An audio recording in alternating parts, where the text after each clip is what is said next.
লোকসভায় ভরাডুবির পরই বিজেপি ও সিপিএমে ভাঙন। নমস্কার, বিশেষ একটি খবরে আমি মৌমিতা দা। আজ শুক্রবার দাসপুর 2 ব্লকের বিজেপি নিয়ন্ত্রিত রানীচক গ্রাম পঞ্চায়েতের উপপ্রধান এবং বেনাই গ্রাম পঞ্চায়েতের সিপিএমের প্রতীকে নির্বাচিত সদস্য তৃণমূলে যোগদান করলেন। আমি বিগত 1 বছর রানীচক গ্রাম পঞ্চায়েতের উপপ্রধান হিসেবে আছি। আমি 1 বছরের মধ্যে দেখলাম যেভাবে পঞ্চায়েতের কাজগুলো হয় সেভাবে সেই কাজ করার জন্য আমি বিজেপি কার্যকর্তাদের কাছ থেকে কোনো রকম সহযোগিতা পাচ্ছি না। আমি বেনাই গ্রাম পঞ্চায়েতের পঞ্চায়েত সদস্য, সিপিএম থেকে জেতা প্রার্থী। আমি যে এখন তৃণমূলে জয়েন দিয়েছি এই কারণ আমি সিপিএম প্রার্থী হিসাবে থাকলে তৃণমূলের কোনো কাজকর্ম আমি ঠিক মতো পাচ্ছি না। আমার গ্রামের উন্নয়ন করব কিভাবে? সোনাখালীতে তৃণমূলের একটি দলীয় কর্মসূচি ছিল, সেখানেই এই দল বদলের ঘটনাটি ঘটেছে। এ নিয়ে আমরা বিস্তারিত জেনে নেব আমাদের প্রতিনিধি শ্রীকান্ত ভূঁইয়ার কাছ থেকে। শ্রীকান্ত, বলো, আজকে তৃণমূলে যোগদান করলেন। আজ দাসপুর 2 ব্লক তৃণমূল কংগ্রেসের উদ্যোগে বিজয় উৎসব ও 21শে জুলাইয়ের প্রস্তুতি হয়। সেই প্রস্তুতি সভায় দেখা গেল যে বিজেপি থেকে এবং সিপিএম থেকে যোগদান করলো তৃণমূলে। জানা যায় দাসপুর 2 ব্লকের রানীচক গ্রাম পঞ্চায়েতের উপপ্রধান তনুশ্রী মণ্ডল তিনি যোগদান করেন আজ তৃণমূল ব্লক সভাপতির হাত ধরে।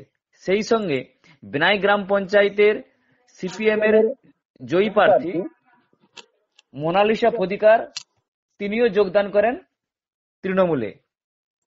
দলীয় পতাকা হাতে তুলে দেন ব্লক সভাপতি সহ আরো তৃণমূলের অন্যান্য নেতৃত্বরা।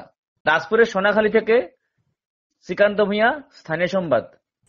বিজেপি নেতা কালীপদ সেনগুপ্ত বলেন, যে ভয় এবং সন্ত্রাস বাতাবরণ এবং মিথ্যা কেসের রাজনীতি শুরু করেছে তৃণমূল, তারই ফলশ্রুতি হিসাবে এই রানীচক গ্রাম পঞ্চায়েতের মেম্বারকে যোগদান করতে বাধ্য হলেন।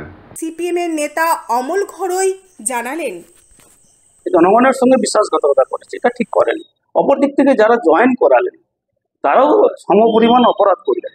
ব্লক সভাপতি হিসেবে বলার এটাই আছে যে আমাদের সম্মানীয় সভানেত্রী মমতা বন্দ্যোপাধ্যায় এবং আমাদের সেনাপতি সর্বভারতীয় তৃণমূল কংগ্রেসের সাধারণ সম্পাদক অভিষেক বন্দ্যোপাধ্যায়, ওনারা যা কথা দেন সেই কথা রাখেন এবং ওনাদের কথা মতোই সারা পশ্চিমবাংলায় যেভাবে উন্নয়নের কর্মযজ্ঞ বয়ে চলেছে, আমাদের দাসপুর 2 নম্বর ব্লকেও উন্নয়নের কর্মযজ্ঞ চলছে।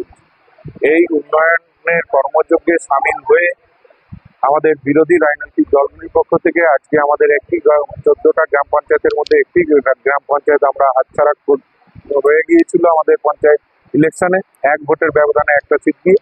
আজকে ওই অঞ্চলেরই আমাদের উপপ্রধান আজকে আমাদের তৃণমূল কংগ্রেসের আমাদের নেত্রী মমতা বন্দ্যোপাধ্যায়, আমাদের নেতা অভিষেক বন্দ্যোপাধ্যায়ের যে ঐকান্তিক প্রচেষ্টায় যে সমস্ত কাজকর্মের উন্নয়নের কর্মযজ্ঞ চলছে তাতে সামিল হয়ে আজকে দাসপুর 2 নম্বর ব্লক তৃণমূল কংগ্রেসের আজকের এই সভায় যোগদান করলেন এবং একই সঙ্গে যোগদান করেছেন আমাদের বেনাই গ্রাম পঞ্চায়েতের সিপিএম এর সদস্য, উনিও যোগদান করলেন আজকে। এবং বেনাই মক্তব বুথে আমাদের যুব সমাজে বেশ কিছু ছেলে আজকে সক্রিয়ভাবে তৃণমূল কংগ্রেসে যোগদান করলেন মূলত উন্নয়নের কর্মসূচির সাথে। আজকে ধরুন রানীচক অঞ্চলে উপপ্রধান এবং তার হাজব্যান্ড বরুণ মণ্ডল সহ আরো 10 জন বিজেপি থেকে একদম অ্যাক্টিভ কর্মী তারা যে গিয়ে যোগদান করেছে এবং বেনাই অঞ্চল থেকে আজকে পঞ্চায়েত মেম্বার সহ আরো 5 জন সিপিএম ছেড়ে তৃণমূল কংগ্রেসে যোগদান করেছে।